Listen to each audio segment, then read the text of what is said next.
jangan takut terkait rezeki tiap orang, karena Allah akan memberikan sesuai kebutuhan.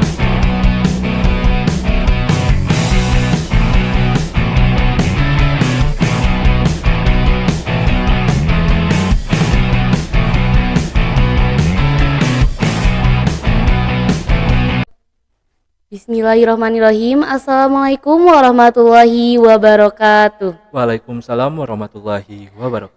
Kembali lagi di Diksi Diskusi Asik Literasi. Oke, perkenalkan saya Arofu Ada sebagai host pada podcast Diksi kali ini. Di depan saya sudah ada narasumber hebat. Beliau merupakan salah satu guru berprestasi di SMA Negeri 1 Bantarujeg. Dan topik yang akan kita bahas selama beberapa menit ke depan yaitu tentang pencapaian terbaik beliau semasa lulus kuliah sampai saat ini. Oke, tanpa berlama-lama lagi, marilah kita langsung saja berkenalan dengan beliau. Oke, Bapak boleh untuk memperkenalkan diri terlebih dahulu? Baik, Aro. Apa kabar, Aro? Alhamdulillah Bapak baik. Baik ya. Oke. Sebelumnya terima kasih banyak ya, Aro, udah mengundang Bapak di podcast yang keren ini ya. Iya, sama-sama Bapak. Langsung saja perkenalkan, nama Bapak Idvan Afrijal Bintara. Di sini Bapak sebagai guru matematika SMA 1 Bantarujeg. Awal Bapak mengajar di SMA 1 Bantarujeg itu pada tahun 2020 saat itu. Oke, langsung saja ke bercerita dengan beliau. Oke, semasa lulus SMA, Bapak masuk kuliah ke univ mana sih dan lewat jalur apa? Kan untuk masuk universitas itu ada beberapa jalur ya. Betul. Ada SNBP, SNBT, jalur mandiri, ada juga jalur undangan dan beasiswa gitu. Boleh ceritakan cerita Bapak pada saat masuk kuliah dulu? Baik, harus bercerita ya sedikit dari Bapak setelah lulus SMA. Saat itu Bapak dinyatakan lulus SMA dan ada jalur undangan namanya kalau dulu. Jadi dilihat dari nilai raport. Nah, Bapak di situ daftar ke kedokteran Unpad karena cita-cita Bapak dari kecil itu pengen jadi dokter. Kayak gitu. Itu cita-cita Bapak ya, pengen jadi dokter. Nah, tapi setelah pengumpulan berkas-berkas persyaratan, ternyata kan harus mengumpulkan ini ya, bebas buta warna. Nah, Bapak dites tuh di beberapa tempat pengecekan buta warna. Ternyata Bapak itu positif buta warna parsial, Aro. Jadi buta warna parsial tuh bisa melihat warna, cuman warna-warna yang berdekatan ataupun yang beda tipis gitu, Bapak nggak bisa membedakannya gitu. Kayak coklat sama krem ya. Ya, atau merah itu susah dibedakannya. Jadi bahaya ya kalau di kedokteran itu kan nanti kalau di dokter umum kan harus bisa bedah ya. Nah, di sana kadang ada darah, terus organ-organ dalam kan warnanya itu hampir sama, jadi bahaya. Jadi Bapak nggak bisa ke kedokteran. Setelah konsultasi ke guru BK, nah Bapak tuh kan alumni SMA 1 Majalengka. Dulu ada namanya Pak Firman, itu guru yang sangat berjasa buat Bapak. Jadi beliau tuh merekomendasikan Idvan di orang tua tuh keluarganya banyak jadi apa. Terus saya bilang jadi guru. Ya udah, berarti kamu harus ke keguruan. Jadi ya udah mengikuti rekomendasi Pak Firman, Bapak masuk ke keguruan. Awalnya sih pas kebayangkan Roy ya, cita-cita dari kecil pengen jadi dokter ya, ternyata nggak bisa begitu aja dan nggak ada persiapan apapun. Jadi tahu buta warnanya tuh pas mau daftar ke kedokteran. Begitu terpuruknya waktu lulus SMA itu. Tapi karena guru tersebut, Bapak sudah bertekad jadi guru daftar ke UPI, Pendidikan Matematika. Kenapa milih Pendidikan Matematika? Alasannya kocak sih ya. Jadi Bapak tuh cari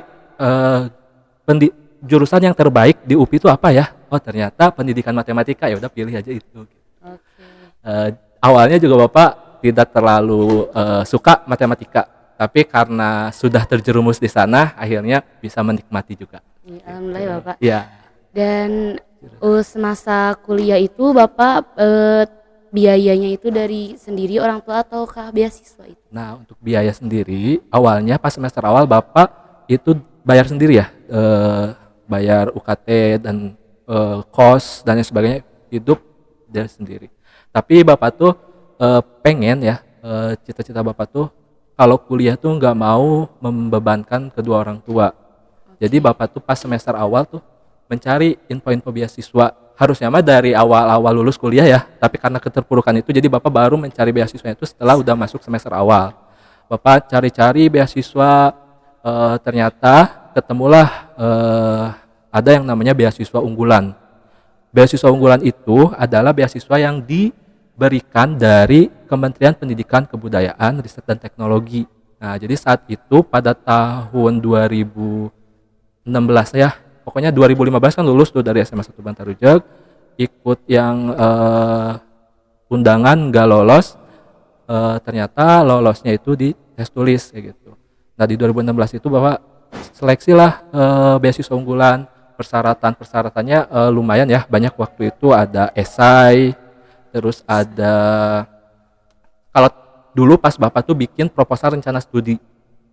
Nah, termasuk itu juga biayanya dimasukin gitu. Nah ya, bisa biaya dimasukin, bisa juga tidak. Karena beasiswa unggulan itu sama setiap orang yang awardee ya, namanya awardee beasiswa unggulan, dapat bantuan di biaya pendidikannya itu sesuai UKT kita masing-masing. Jadi UKT itu udah full dari pemerintah, dan untuk biaya hidup itu sama semuanya rata.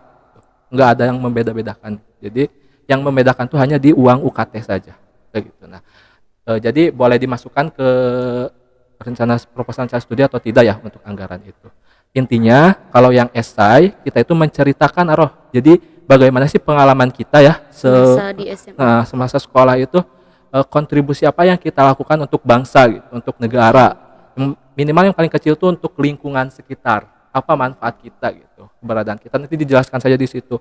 Semua prestasi-prestasi kita, mau prestasi akademik ataupun non akademik. Dan satu lagi, ketika kita aktif berorganisasi kan ada tuh sertifikat-sertifikatnya ya. Nah, itu juga jangan lupa dicantumkan, karena beasiswa unggulan itu tidak hanya mencari siswa-siswa yang berprestasi di akademik saja atau di non akademik saja, tapi yang aktif berorganisasi juga itu dicari oleh pemerintah gitu untuk menjadi awardee beasiswa unggulan. Karena yang aktif berorganisasi itu kan sudah jelas ya gitu ya, maksudnya diharapkan bisa berdampak atau memberikan manfaat untuk lingkungan sekitar termasuk negara. Kayak itulah syarat-syarat umum ya di waktu Bapak S1. Tapi tiap tahun itu ternyata ada perbedaan-perbedaan persyaratan Jadi kita harus tetap up to date. Intinya gini aja, kalau kalian mau kuliah terus nyari beasiswa, jangan sungkan untuk menggunakan teknologi ya. Kan sekarang ada Google tuh.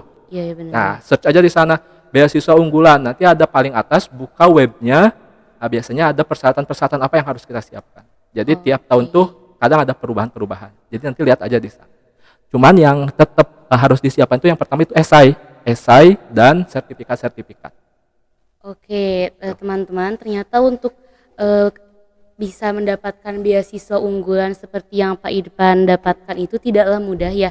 Jadi marilah kita upgrade diri dari sekarang buat teman-teman di luar sana untuk mempersiapkan diri untuk mendapatkan beasiswa seperti Pak Irfan yang telah Pak Irfan dapatkan.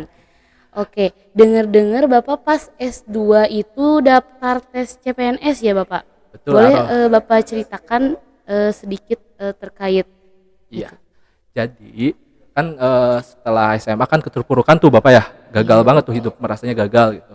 Tapi semakin kesini sampai sekarang tuh Allah tuh membukakan semuanya gitu, bahwa apa yang kita inginkan itu belum tentu baik untuk kita, tapi apa yang Allah berikan untuk kita itulah yang terbaik untuk kita. Jadi baru teringat atau tersadarkan itu Bapak tuh sekarang ini, kalau dulu tuh masih aduh gimana nih cita-cita nggak bisa dicapai hanya karena syarat itu yang buta warna itu kayak gitu ya. Jadi untuk teman-teman juga ya, ketika suatu keinginan atau cita-cita kita tidak bisa dicapai, gak perlu khawatir, kalian harus percaya gitu bahwa Allah itu akan memberikan yang terbaik untuk kita. Nah intinya kayak gitu. Terus di S1 kan dapat tuh beasiswa unggulan, alhamdulillahnya lolos ya. Jadi S1 itu Bapak di cover biaya pendidikannya itu dari beasiswa unggulan, termasuk biaya hidup, kos dan lain sebagainya. Nah karena Bapak itu selalu ingin memaksimalkan potensi ya, jadi setelah lulus S1 itu Bapak nggak langsung ke dunia pekerjaan. Jadi Bapak tuh pengen cita-cita awalnya ya setelah jadi dokter gagal, pengen jadi dosen. Nah, makanya setelah S1 itu kan kalau dosen harus S2 ya, Roh. Iya, Nah, makanya Bapak S2 dulu tuh langsung setelah lulus S1 tahun 2019 itu. Nah, setelah masuk S2, Bapak juga coba daftar beasiswa unggulan lagi. Dan alhamdulillah, mungkin karena pengalaman Bapak ya, waktu S1 udah daftar beasiswa unggulan, dan di S2 juga dapat lagi, alhamdulillah. ya. Persyaratannya sama aja dengan S1 kurang lebih ya. Hanya saja yang membedakannya itu syarat TOEFL. Kalau S2 itu nanti diminta syarat TOEFL. TOEFL itu apa? Tahu nggak? Belum Pak. Boleh Bapak jelaskan? Boleh. TOEFL, supaya tahu. ya. TOEFL itu jadi kita harus ngetes dulu kemampuan bahasa Inggris kita. Gitu. Nanti ada sertifikatnya. Nah, biasanya di beasiswa unggulan itu minimal 450 atau 500. Atau kalau tahun-tahun sekarang mungkin ada perubahan lagi, nanti cek aja di web beasiswa unggulan. Kayak gitu. Jadi ya itulah kurang lebih beasiswa yang bisa didapatkan untuk kuliah S1 atau S2. Tapi ingat Aroh, untuk pembaharuan ya, tahun sekarang itu atau tahun-tahun kedepannya mungkin ya, untuk guru itu nggak bisa lagi daftar beasiswa unggulan. Kenapa? Karena beasiswa unggulan itu ditunjukkan khusus untuk umum gitu. Tapi Aroh juga yang lulus SMA bisa daftar tuh di beasiswa unggulan. Karena yang guru, dosen, pelaku budaya itu diarahkannya nanti beasiswanya kalau tahun-tahun ini ke BPI, Beasiswa Pendidikan Indonesia. Nah, jadi nanti nggak bisa lagi daftar ke beasiswa unggulan. Kalau dulu pas Bapak daftar S2 ya, kan udah jadi guru juga tuh. Masih bisa dapat beasiswa unggulan karena belum ada BPI. Kayak gitu. Nanti siswa-siswa ya yang mau daftar beasiswa, jangan lupa cek beasiswa unggulan. Kalau BPI itu khusus guru dan sebagainya. Tapi bisa juga untuk siswa kalau nggak salah ya. Nanti dicek aja. Kayak gitu. Oke. Dan di samping beliau mendapatkan beasiswa unggulan, beliau juga ikut kegiatan Duta Teknologi ya Bapak. Dan sampai 5 besar Duta Teknologi Kemendikbudristek tahun 2022. Bapak bisa ceritakan apa yang Bapak lakukan sehingga menjadi Duta Teknologi kandidat 5 besar tahun 2022. Sebelum ke sana ya Roh, Bapak tuh kan waktu S2 ya, di semester awal tuh ada pembukaan CPNS Roh. Iya, ada pembukaan CPNS. Jadi Bapak tuh udahlah coba aja. Sebenarnya kan pengen jadi dosen ya. Tapi Bapak udah punya ijazah S1, pengen nyoba aja deh gimana sih seleksi CPNS itu, tesnya apa aja gitu. Awalnya pengen tahu aja dulu gitu. Jadi Bapak daftar CPNS guru di SMA 1 Bantarujak. Dan ternyata alhamdulillahnya Bapak udah rezekinya di situ. Lolos. Nah, sehingga Bapak sekarang bisa ngajar di SMA 1 Bantarujak ketika Bapak masih studi S2 waktu itu tuh. Oke. Iya, jadi di sana setelah Bapak lulus CPNS guru, berarti kan Bapak udah ya jadi guru. Nanti pas lulus S2 nggak mengundurkan diri, tetap aja jadi guru. Karena Bapak percaya dari pengalaman waktu SMA, ketika Bapak inginnya jadi dokter, ternyata diarahkannya ke guru. Ya udah, itu yang terbaik untuk Bapak. Pun demikian, pas ikut seleksi CPNS guru itu, ternyata lolos. Berarti ini jalan terbaik buat Bapak. Allah udah tunjukkan nih. Jadi Bapak nggak harus maksa menjadi dosen kayak gitu. Jadi lulus S2 udah jadi guru CPNS, dan alhamdulillah ketika CPNS itu tahun 2020 kalau nggak salah. Itu tuh CPNS terakhir guru Roh. Jadi setelah itu tuh nggak ada lagi jadinya guru tuh hanya P3K. Jadi Bapak tuh termasuk yang bungsu kayak bisa gitu. Dibilang gitu ya Bapak. Jadi rezeki lagi buat Bapak tuh di seleksi CPNS terakhir guru itu. Tapi semoga nanti tahun-tahun selanjutnya CPNS guru dibuka lagi ya Roh. Karena siapa tahu Roh jadi guru kan. Ya, amin. Ataupun jadi yang lebih ya apapun itu cita-cita Roh, kejarlah sebaik mungkin. Ya, tapi jangan lupa takdir Allah yang paling utama. Oke.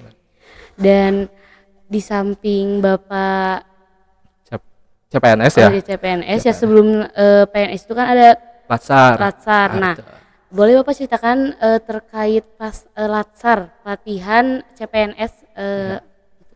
Jadi setelah lulus CPNS itu ada namanya pendidikan Latsar CPNS. itu kayak mempelajari bagaimana sih jadi pegawai yang baik gitu ya, pegawai yang anti korupsi dan lain sebagainya. Nah di sana juga dituntut setiap peserta itu untuk membuat inovasi sesuai bidangnya masing-masing. Waktu PNS Latsar itu nggak hanya guru Aroh, jadi ada dari peserta-peserta CPNS lain dari dinas kesehatan, dinas sosial dan lain sebagainya. Jadi bareng-bareng gitu pendidikannya, karena satu yang dipelajari itu gimana sih jadi pegawai yang baik, jadi PNS yang baik di sana dan berinovasi. Nah pada saat itu Bapak kan waktu itu tuh masa-masa COVID ya Roh. Oh berarti daring Bapak? Ya daring, jadi pembelajarannya itu harus dikaitkan dengan teknologi sebisa mungkin, karena kan nggak bisa ke sekolah ya dulu, di rumah, tapi pembelajaran harus tetap berjalan. Karena Bapak waktu itu ya maksudnya usianya kan masih terbilang muda ya, jadi sangat apa ya, sudah terbiasa gitu untuk menggunakan teknologi, dan akhirnya menggunakan suatu aplikasi yang namanya ArtStep, jadi dikaitkan di pembelajaran Bapak kayak gitu. Jadi dari sana alhamdulillah Bapak terpilih menjadi duta teknologi. Sebelum ke duta Bapak tuh terpilih dulu dari ini peserta Latsar terbaik kedua di Jawa Barat. Peserta Latsar terbaik. Oke.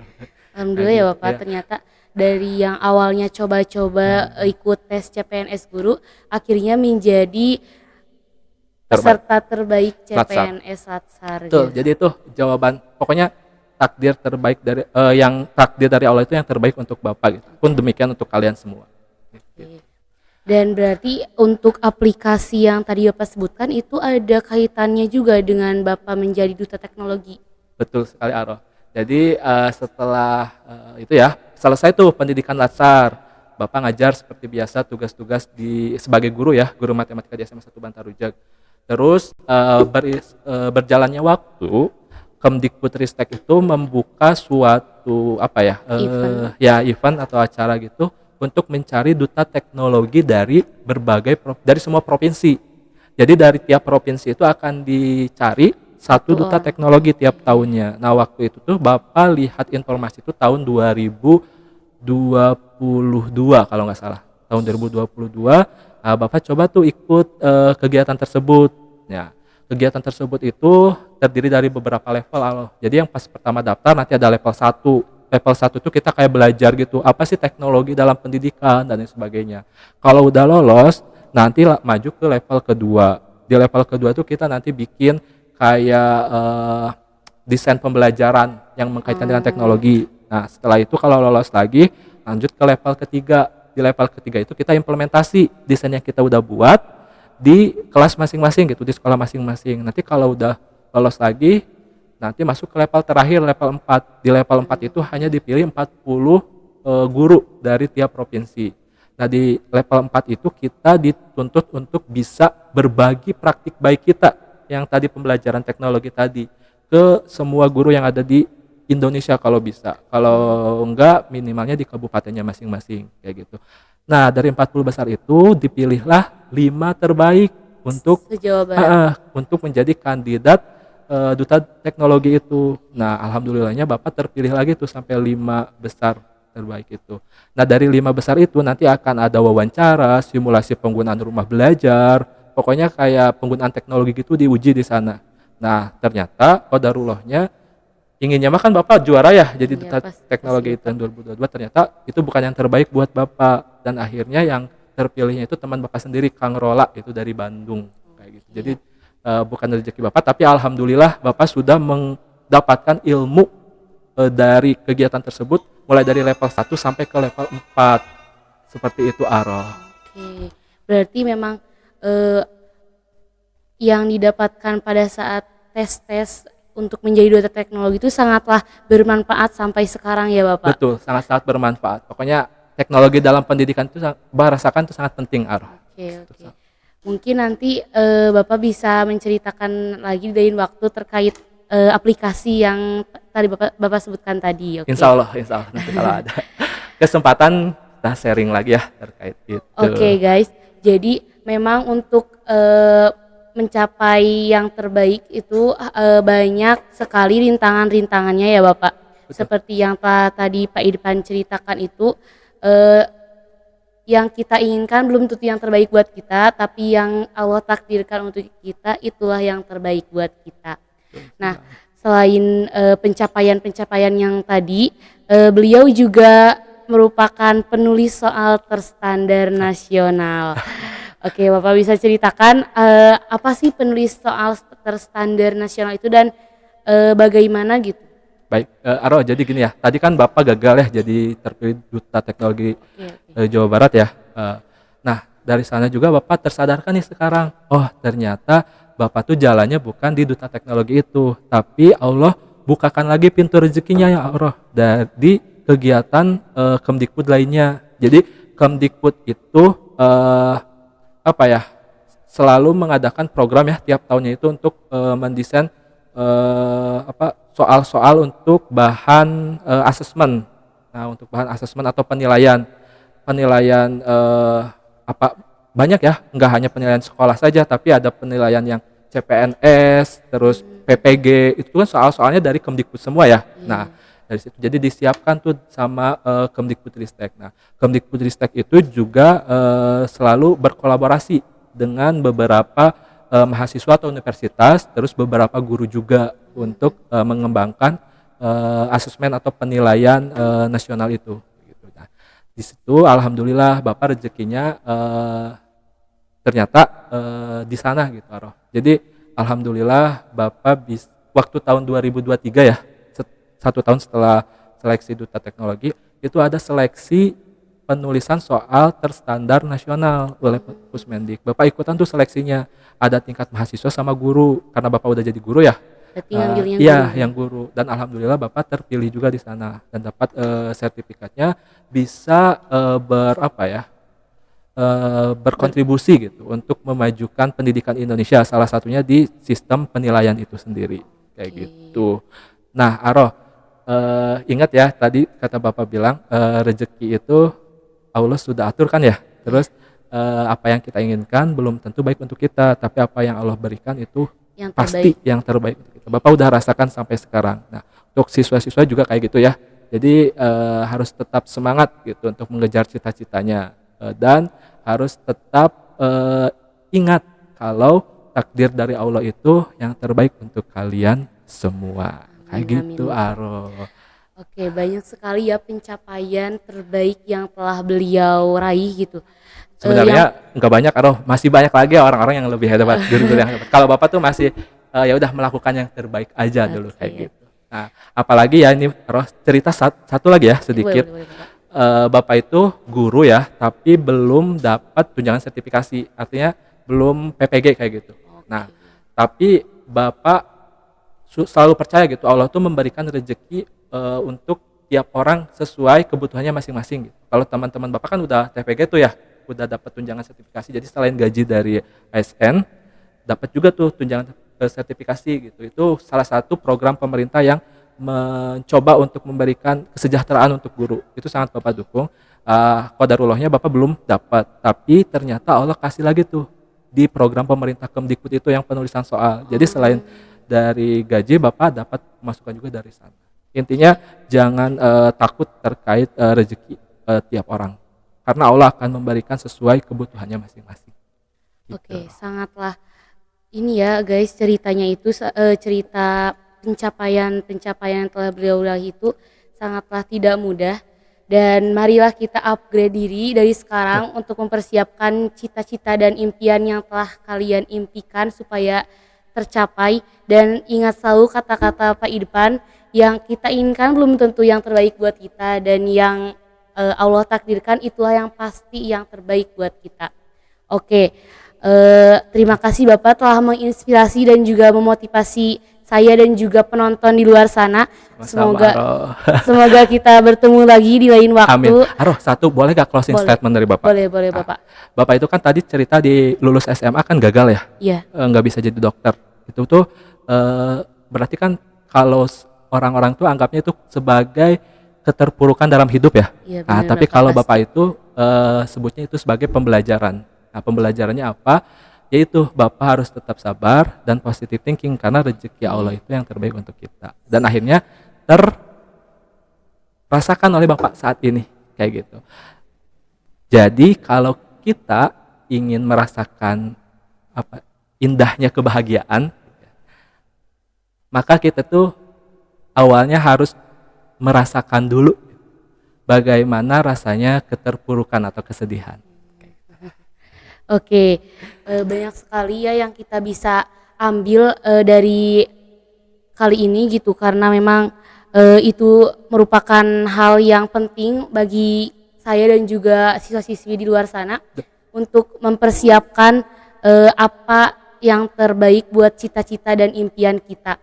Oke, barangkali Bapak ada kesibukan lain. Bapak terima kasih atas waktunya sekarang gitu bisa ngobrol bareng di sini di diskusi literasi ini. Semoga bisa diambil ya manfaatnya Ya, gitu, walaupun sedikit tapi bisa diambil lah. Ya. Semua. Oke guys, takutnya Bapaknya ada kesibukan lain. Kita akhiri saja. Wassalamualaikum warahmatullahi wabarakatuh. Waalaikumsalam warahmatullahi wabarakatuh. See you. Oke, Bapak diksi dulu dong. Boleh. Bertemu lagi nanti di Diksi Diskusi Asik Literasi. Bye bye. Thank you, Aro. Oke, makasih sama-sama Bapak.